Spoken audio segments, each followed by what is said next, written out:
سلام دوستای عزیز، امیدوارم که همه‌تون خوب باشید. امروز یک ویدیو از طریق اپلای کردن از طریق یونیسیس را بر شما آماده کرده. امیدوارم که تا آخر ویدیو ببینید باشید.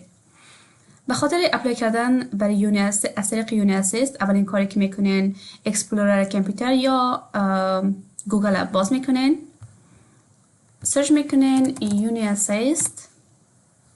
معمولا اولین سایتی که بالا میاد سایت اصلی یونیسیس است، روش کلیک میکنین و در این قسمت اگر دوست داشتین زبانش آلمانی باشه میتونین که آلمانی رو انتخاب کنین، در غیر از او زبانش رو تغییر میتین به انگلیسی. خب میریم روی اپلای کردن که ما چطور میتونیم اپلای کنیم، how to apply.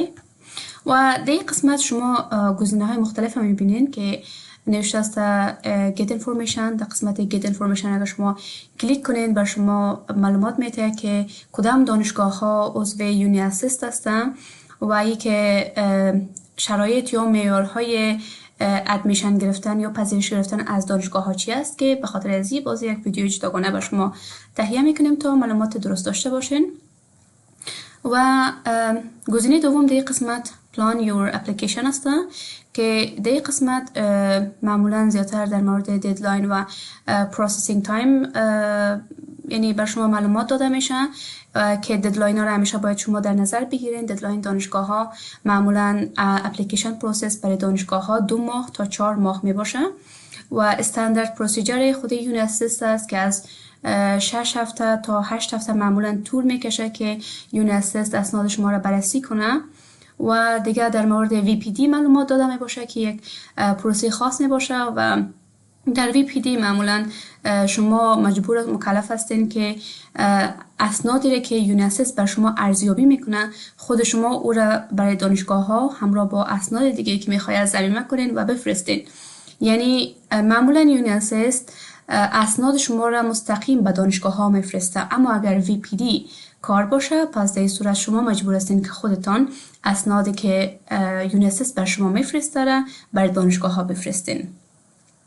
و دیگه که در مورد DOSF معلومات داده شده می باشه در اینجا که DOSF خودش یک نوع سیستم می باشه که بعضی از دانشگاه ها و بعضی از رشته هایی که restricted است، یعنی رشته هایی که پذیرش گرفتن یک کمی محدود است و مشکل تر می باشه، از اونجا سیستم DOSF انتخاب میکنن که شما در سیستم DOSF با راهنمایی خود دانشگاه، با راهنمایی سایت اصلی دانشگاه، اپلیکیشنی که داره شما او را پر میکنین و بر شما 2 تا نمبر داده میشن که او 2 تا نمبر با شما میتونین که در مراحل یونیسیس استفاده کنین.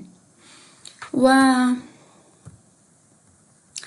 خب assemble your documents، داکیومنت هایی که ضرورت می باشد در قسمت معلومات داده شده که لنگویج سرتیفیکیت یا ایژوکیشنال سرتیفیکیت یا هم هر نوع سرتیفیکیت یا ترنسلیشن های دیگه که دارین شما اونا را باید تهیه کنین و آماده بانین و بعدش در یونیسیس اونا را شما ضرورت است که اپلود کنین.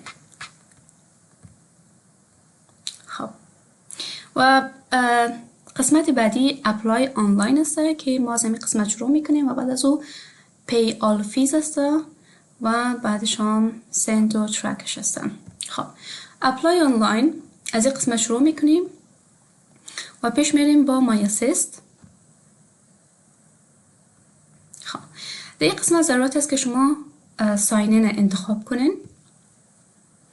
من قبلا اینجا یک اکاونت دارم و اگر شما که تا حالا در یونیسیس اکاونت ندارین باید از قسمت create new account یک اکاونت ایجاد کنین براتون که به خاطر بسیار ساده و آسان فقط یک ایمیل آدرس می نویسین. مثلا من ایمیل آدرس من انتخاب میکنم و بعدش یک پسورد باید برش بسازین که پسوردتون دقت کنین که 6 تا کاراکتر داشته باشه و به صورت اعداد و به صورت حروف مختلط باشه. این پسوردتون هم میسازین و بعد که پسوردتون ساختین در قسمت میگن که با این پرایوسی پالیسی شما موافقت میکنین و این تیک میزنین و بعد از باز اکانت جدیدتون ساخته میشه. روی create a new account کلیک میکنین. البته باید داشته باشین وقتی که شما از این قسمت اکانت میسازین در ایمیل شما در ایمیل آدرسی که این قسمت ذکر کردین، من ذکر کردم saadiatai@gmail.com، در این ایمیل آدرس ما یک پیام یا یک نوتیفیکیشن به خاطر تاییدی میآید که باید ما او نوتیفیکیشن که میآید او را تایید کنم از طریق خود ایمیل آدرسیم و بعد از اون میتونم که به اکانت خود دسترسی داشته باشم. خب ما اکانت ساختیم و از این قسمت پیش میریم ساین این میکنیم. در قسمت کانتکت انفورمیشن شما بلاک هایی که به رنگ سرخ میبینین اینا رو حتما باید پر کنین. در غیر از او به رنگ سبزش ضروری نمی باشه. استریت نیم یا نام سرک باید نوشته کنین و هاوس نمبر باید نوشته کنین. به طور مثال من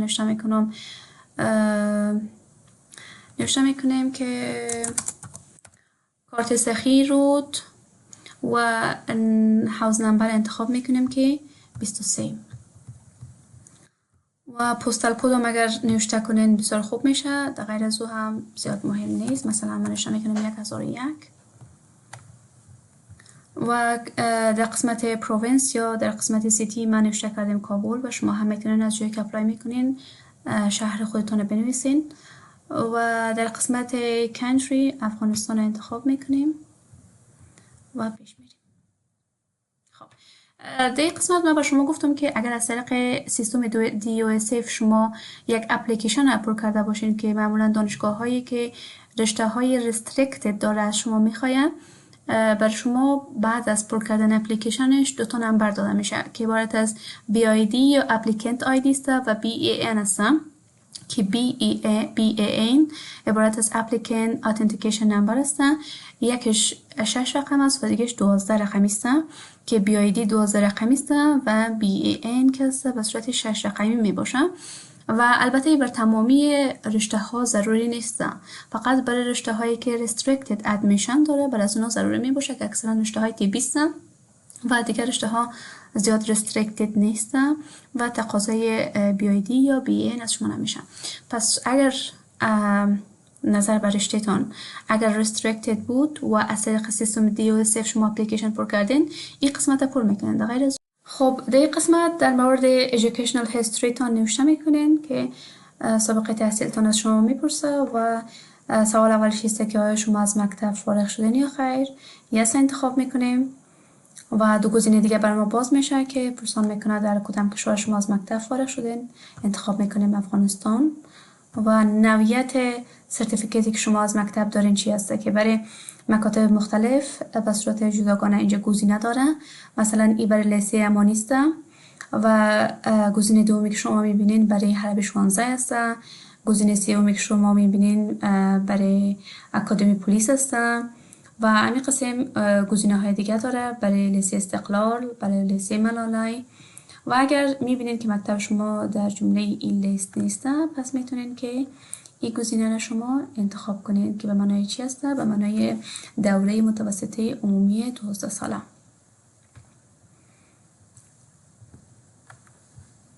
خب اینجا یک سوال دیگه کرده که گفته آیا شما فیست اشتلونگس پوگویفونگ در کالج تای کردین یا خیر؟ که یک نوع امتحانی است که در کالج های آلمان گرفته میشه و میتونین که این اگر شما تای کردین یس انتخاب کنین، در غیر از اون نو. و دیگه در مورد دیگری از شما پرسان کرده ای که آیا شما بعد از اینکه مکتبتان خلاص کردین کدام دیگری را هم شما کامل کردین یا خیر و این دیگری که شما کامل کردین حداقل 3 ساله بوده باشه باید که اگر شما این دیگری را کامل کرده باشین میتونین یس انتخاب کنین، در غیر از اون نو را انتخاب میکنیم و اینجا دوباره باید ما اکسپت کنیم و گزینه سیف میزنین و تمام معلومات شما در این قسمت سیف میشه.